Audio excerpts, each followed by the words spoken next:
Hello everyone. In this video I'm going to talk about how you can change color at the end of every row in Tunisian crochet. So I have a pattern that I released called the turquoise fiesta shawl, and even some of my other patterns use this technique quite a bit, so I decided to make a tutorial for it. So in this I'm going to make a few rows where I'm going to have my forward pass in one color and the reverse pass in a different color. So here is a simple swatch I made with simple stitches. If you want to know how to make this, I have a separate tutorial for that. I will add a link to all my tutorials in the description below. So I completed the forward pass for the next row, and I'm going to now make the reverse pass with a different color. So I made a little knot here, and that's just how you would start when you make it with what you make when you start a chain. So I'm going to insert it into my hook and chain one. So that's the beginning of the reverse pass, and this knot just helps keep it in place. It doesn't really come out of this loop. So do not pull this tight, just leave it slightly loose, and make the reverse pass as you normally would. Yarn over, pull through two, yarn over, pull through two, all the way till the beginning.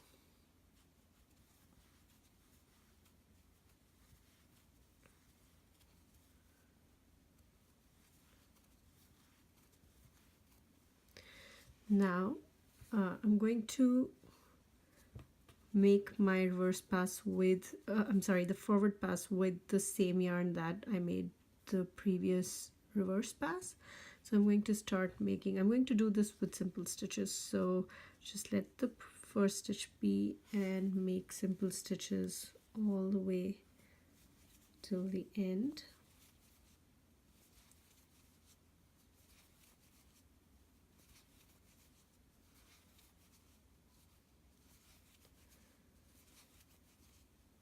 And that's the one for the last. So now if you look at the last stitch, we usually make the last stitch in the last two vertical bars, but there really isn't a third vertical bar in this stitch here, in this last stitch, because we joined a new color. Usually this from the previous row forms the last third vertical bar. So I'm just going to go through one in this. So go through one, then I pick up the no, I'm still making the forward pass. So I'm going to pick up the one loop and yarn over and pull through. So the previous one, I'm just going to pull it slightly so it's not too tight, just enough that it is the same size, the same height as the other stitches of the row. So now I have the forward pass with the second color, and now I'm going to pick up the first one again to make my reverse pass. So what I'm going to do is I'm going to take this yarn, bring it in the front, and pick the previous one from the back. So make sure that this one's at the back and this one's in front. So the yellow in front and the teal in back.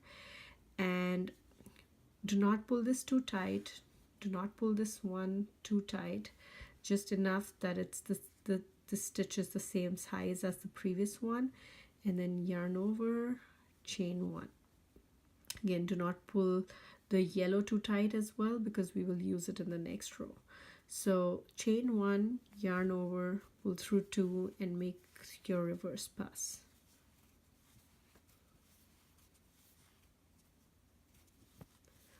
All the way to the beginning.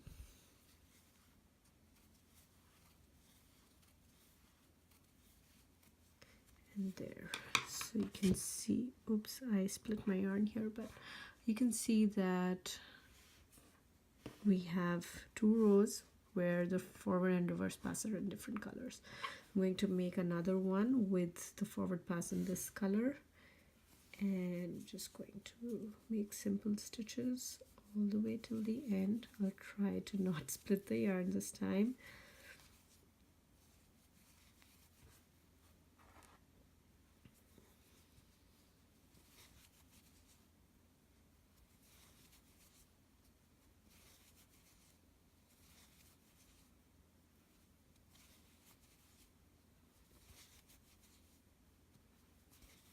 And now if you see, we have 3 loops in the last stitch that you normally have. So this is 1 vertical loop, and these are the 2 vertical loops in the end, the vertical bars in the end. So three vertical bars here. So that is how the last stitch usually is. So we usually pick the last 2 vertical bars and make our last stitch in that. So that's what I'm going to do.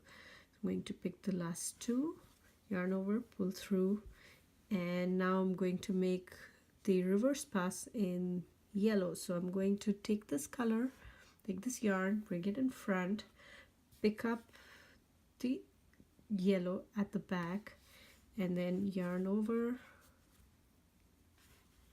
and chain 1. So you can see that I did not pull this too tight. So both of these were not pulled tight, so you can see that these stitches are about the same height as the rest of the row. I'm just going to now make the reverse pass as I normally would.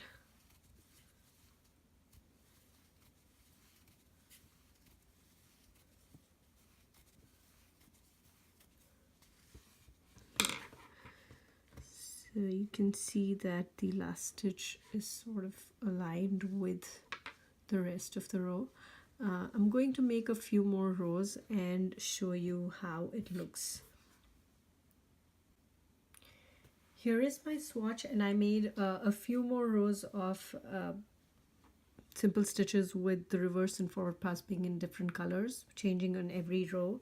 So if you look at the edge, you can see that except for the first one, all of the rest are, the last stitches are aligned with their rows just like any other.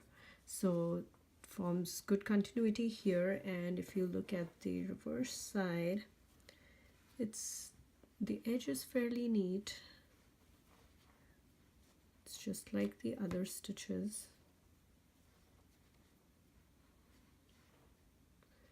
And here you can see that this is how the back looks. The back looks really pretty actually. It's nice and clean, and both the edges are pretty neat. So there's a comparison of how they look.